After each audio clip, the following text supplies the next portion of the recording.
Hello and welcome back to All the Mods 9. As you probably saw in the intro, I set up a lot of the AE2 terminals around the base, and have auto crafting set up. This will make our lives so much easier going into the future of this pack. So before we get started on anything new, let me just catch you up on what we did. I added this small room down here for the crafting processors and the molecular assemblers. These are both needed for auto crafting in AE2, and this will allow me to finally autocraft stuff. If I make 10 patterns, boom, 10 patterns are made. So this is where I'm storing my flux storage, and all of this is being powered by these flux points on that basic reactor down there. I also added this little elevator, which allows me to quickly go up and down. I kitted out this hall.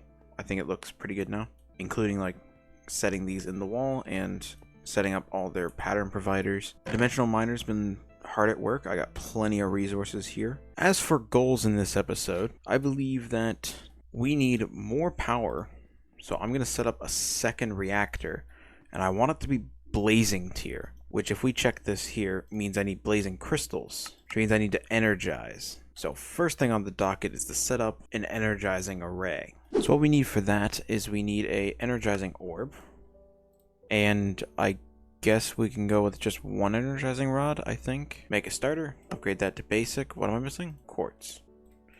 Grab a quartz block. We'll go to basic. And can I afford hardened? No. Grab flux points, and I'll also grab pattern providers. And I think I'm going to set it up right here. So how I think these work is I basically just put the energizing rod, like, how does this work? Not in there. If I put it like, why is this not working? I see why it's not working. I need cables from Power. Yeah, I can just grab. So we'll grab basic capacitors.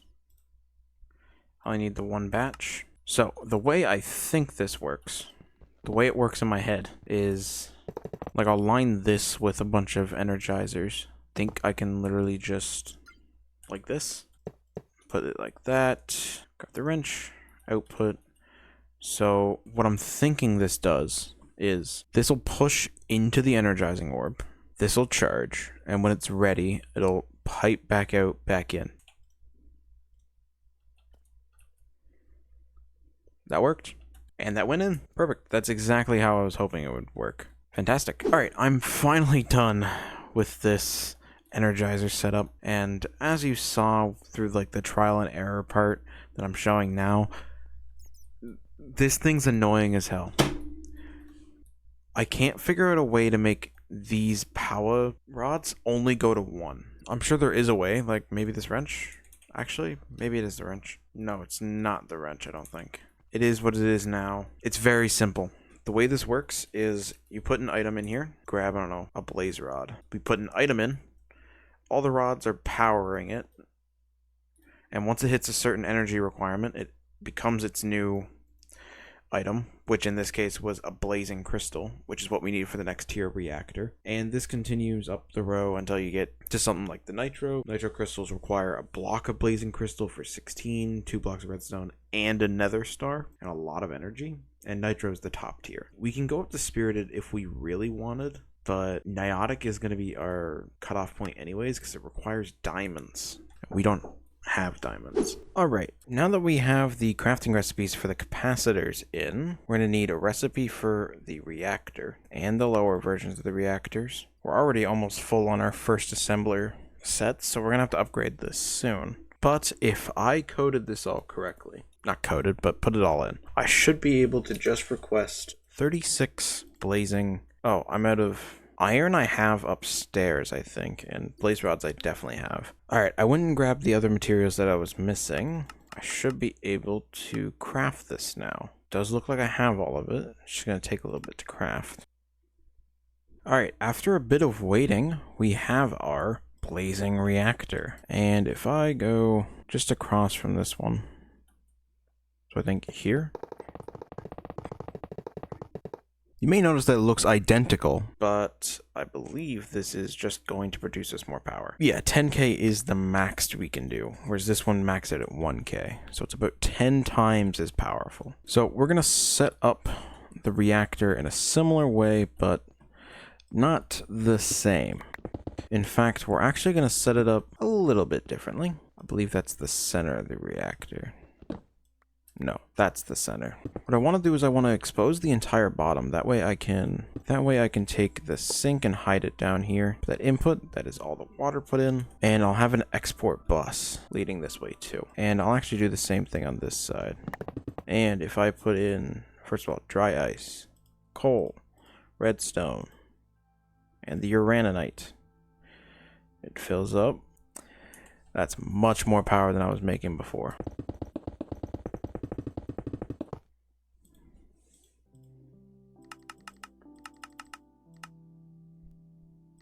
While I'm upgrading my other reactor to blazing, so that we have 2 blazing reactors, let me quickly explain how all of this is going to work. Under here, I've had another cable splinter off, come over here, and under here, on each of them, there's a sink producing water that just pipes in, and there's an ME export bus. What this allows us to do is take certain items out of our inventory and put them into whatever it's facing into. So if I take half this redstone dust out, it'll start slowly filling with redstone dust again. So this will keep this stocked as much as possible. The only important piece here really is uraninite, but we do want to keep everything stocked to keep efficiency and temperature down. On top of that, let me explain how I'm doing my ME system this time around. It's the same as Enigmatica 2. We have these P2P tunnels. Normally, you would just connect these to the sides, right? Each side of this controller can output 32 channels, and each channel can attach to one machine or ME system part. If I go underneath here, you see there's a P2P, and it says carried channels 1.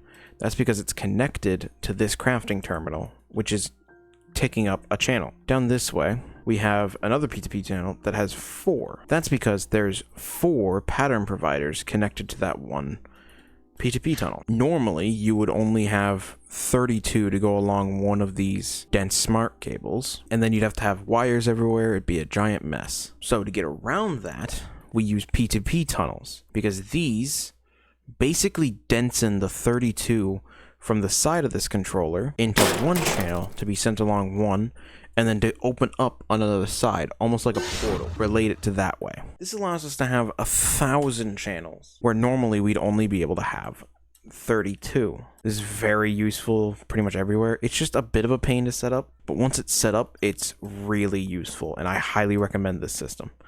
All it requires is one ME controller down here to run all the P2P channels through as a subnet, and pretty much just go ham. I love this system. I honestly didn't use it before the Enigmatica 2 series. I'm so glad that I learned about this. Before, I'd just have one controller. It was a bit of a hassle. I'd run out of channels. Oh man, it's horrible. And again, while we're waiting for that, I think it's done, but whatever. We'll really quickly talk about it. Each of these auto-craft things comes out of a P2P tunnel again. The mechanism machines have an input-output on the bottom and an auto-eject. So we put a pattern, I think, let's go with the enrichment chamber. We have a pattern in here for uranium dust. So when we try to order it, it'll try to put 3 in here, which will come out as 4 dust. Then this will automatically push it into the bottom of the enrichment chamber. And once it's finished, since I have auto eject on, the output will push itself back into the return inventory down here and be sent back into the system, completing the craft. On machines where there's no output, all you need to do is put a pipe and pipe it back in to the provider. That's it. Auto crafting with AE2 is ridiculously easy. Blazing reactor's done. Let me just place it. Break this block. And it's already filling, although I don't like how nothing else is going in. I need at least water in it so it doesn't explode. There we go. And I'll turn on auto mode so that it doesn't produce. Auto mode just makes it stop it stops producing energy when it hits 70%. Yeah. Stop when it's full and then start when it has less than 70%. This will allow us to stop wasting resources when energy reserves are full, which should be the case considering that this is 20k FE per tick. With that out of the way, I should have plenty of power for the next few episodes. I might upgrade them off to the side, but nothing too fancy. So now that we have the reactors done, I want to take a little bit of a break from auto crafting and all this because I want to get the All the Modium pickaxe. If you've never played a recent All the Modium, All the Mods mod pack since I believe 7 or 6, might have been 6, they introduced a new mod exclusive to the pack called All the Modium. They have Vibranium and Obtanium. Those are 3 new endgame ores that basically make super busted weapons. But that's not what's important. What we care about is the pickaxe, because all of these tools and armor are completely invulnerable. They're indestructible. There's no durability. So this is a very useful item. I have the All the Modium. I have everything, including the netherite. The only thing I'm missing is the template. It requires a lot of netherite, but I can use that. But I don't have the template itself, and that's found by brushing up suspicious clay in ancient cities. Now I'm hoping that there's a way to find it. There is, but it requires a lot of All the Modium. Holy hell. Finding this ancient city would end up being the biggest waste of my time in a long time in me playing Minecraft. For some reason, my world was cursed, and not a single deep dark in a 10,000 block vicinity had an ancient city. I flew around, I used the compass, it didn't work. Eventually, I got fed up and I made the structure locator and wasted 4 ingots of All the Modium. When I got there, half of the ancient city was submerged in just generation stone, and when I vein mined this out trying to find it, it turns out it was also underwater, which is not ideal. I spent like an hour running around this ancient city trying to find my suspicious clay, and it was in right here. Now that we have that, I will go back and duplicate it using netherite. If you do this, you should make sure that you dupe it so you don't have to do this again. It might cost netherite, that's completely worth it. I did get a bit cocky because I already had the structure locator, and I decided to go mine some vibranium and then go find a bastion to try to find the vibranium template, which is found in suspicious soul sand in bastions. There was actually 2 in my bastion, so I didn't need to duplicate it, which would have costed all the modium ingots. So that was very lucky. Well, I want to thank you guys for watching, and I apologize for the lack of progress. I'm still trying to wrap my head around how I'm going to progress. The next episode should have actual progression, as I do plan on at least automating 2 parts of the All the Mod Star, so keep tuned for that. And as always, I will see you in the next episode of All the Mods 9.